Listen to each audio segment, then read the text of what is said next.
Between the threshold of life and death, Isadora found answers she never imagined. After years of battling lupus and facing kidney failure, she reached her limit, begging God to simply erase her, as she was tired of suffering. What came next would completely transform her existence.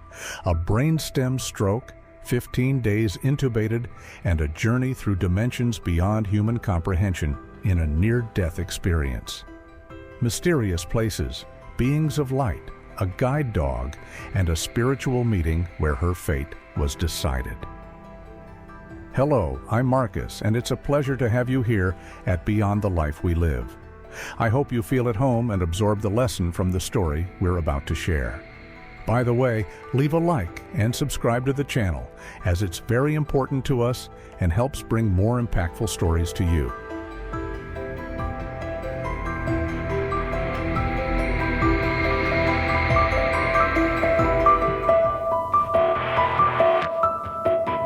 Isadora, now 30 years old, has been very self-critical since childhood, never feeling good enough. She constantly punished herself, feeling that nothing was ever right, that she was never perfect, and that even God didn't like her. Over the years, this self-punishment only worsened. Then, in 2009, at the age of 14, she was diagnosed with systemic lupus erythematosus, an autoimmune disease with no cure, only treatment. At the time, there wasn't much talk about this disease, and the doctor who gave the diagnosis was very insensitive, simply saying, "It's over. You have to do this, this, and this, and that's it." Lupus brought a heavy burden for her, so much so that during treatment, she had to take a lot of corticosteroids, which changed her appearance. Many people distanced themselves from her, thinking the disease was contagious. She suffered bullying at school, and even the teachers made jokes about her condition. Isadora, who was already very self-critical, began carrying lupus as a burden, a ghost she couldn't mention to anyone. Over the years, she faced several challenges related to the condition, including multiple hospitalizations and cerebral vasculitis, a type of inflammation of the blood vessels in the brain, and in some cases, the spinal cord. The disease affects all blood vessels, from capillaries and arterioles to arteries and veins. Despite this, she always continued treatment, even keeping the disease a secret she didn't want to talk about. In January 2023, she started a new job and thought that would be her year, that she would make money, work, and achieve her goals. However, since childhood, she had always felt a deep emptiness in her chest, an emptiness that even hurt. She believed that if she worked in a certain place or achieved certain things, that emptiness would be filled. Yet, it only seemed to grow. Then, that same year, she began to swell up a lot.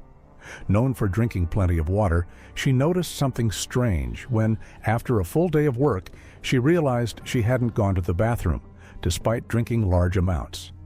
This swelling and discomfort had already been present for at least 2 weeks. Consulting a doctor, he said it was lupus activity and that she should see her rheumatologist.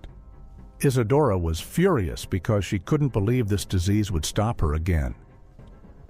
The next day, things got a little worse, to the point that she had to go to the emergency room, where she was diagnosed as a chronic kidney patient, a clear sign that her kidneys were no longer functioning. After being hospitalized for 27 days, she underwent procedures such as a kidney biopsy, and upon discharge was enraged because she now had a commitment to the dialysis clinic. She had always been very afraid of this procedure, but was surprised to have to face it during her hospitalization, at least 3 times a week, 3.5 hours a day. Due to the situation, she needed to make dietary changes, and since she was no longer urinating, she could hardly drink any water. However, she did not follow the restrictions. She added a lot of salt to her food, drank soda, and ate everything she wasn't supposed to because she no longer wanted to live. Isadora felt very sick during and after dialysis sessions. She had severe headaches, vomited frequently, and her blood pressure would skyrocket. Her sister took her to dialysis, and she went crying, furious. Her sister tried to calm her down, saying it would only be for a short time, that God was watching, but Isadora responded, "What kind of God is this? What kind of life is this?" When she got home after the sessions, she would sleep and pray to God. "I don't want to live anymore. If you are so merciful, take me away, erase me." She asked this with deep conviction and faith, something she asks God for forgiveness for to this day. Then on a Monday, on her way to dialysis as usual, she felt sick. While returning home with her blood pressure soaring, which to her was normal, the abnormal thing would be not feeling sick. She spent the night in the bathroom, even though she had nothing left to vomit. She then realized she was becoming agitated and extremely exhausted, feeling intense fatigue. Even so, she decided to continue her routine until the next day when she needed to pick up medication from the pharmacy, but was too weak. She could only say Danny to her sister, who offered to get the medicine. Without the strength to sign the authorization, she merely scribbled her name, lay down, and blacked out. When her sister arrived, she heard someone telling her to go to where Isadora was. She heard a loud noise and upon arrival found Isadora in a terrible state, convulsing. An ambulance was called and arrived quickly. A second intensive care ambulance was summoned, and right in front of their house, they quickly intubated Isadora. At the hospital, after a few hours, the doctor informed her sister that the case was very serious. Isadora was being diagnosed with a stroke. Her brain was swollen and bleeding, and the doctor was straightforward. "Be strong, keep your phone on. There's not much we can do for her." Spending 15 days intubated during this time, she began to experience what would become her near-death experience.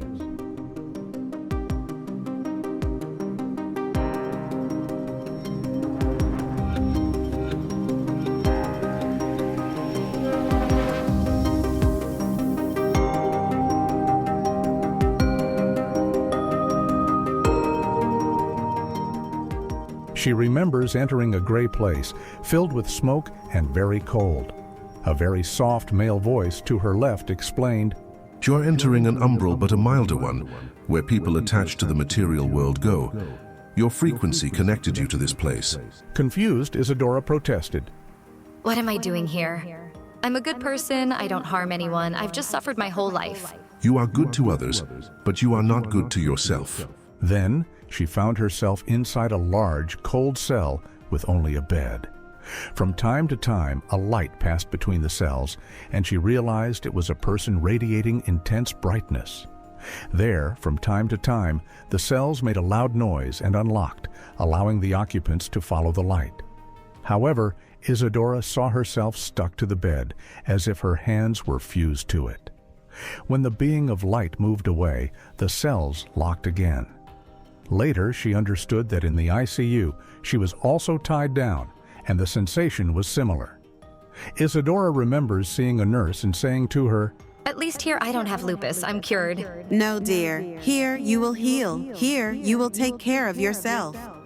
Isadora mentioned that she was very hungry, and the nurse gave her an IV solution that instantly satisfied her.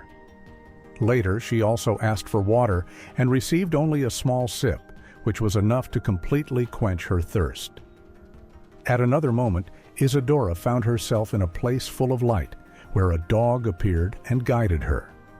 Following the animal, she arrived at a place that seemed like paradise, with many clouds, colors resembling a sunset, and a feeling of comforting warmth. In the middle, there was a large rock where Isadora sat with the dog.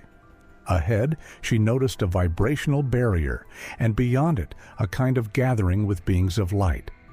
There, she understood that they were deciding whether she would stay or return. Meanwhile, in the hospital, her family prayed intensely, and after 15 days, like a miracle, Isadora came back. Surprised by her recovery, the doctor couldn't understand how she came out without neurological damage. However, Isadora says she returned as a different person and claims that the old Isadora died with the stroke, and a new Isadora, 100% different, was born at that moment. Her test results improved, her blood pressure normalized, Lupus went into remission, and although she still needs dialysis, her outlook on life has completely changed.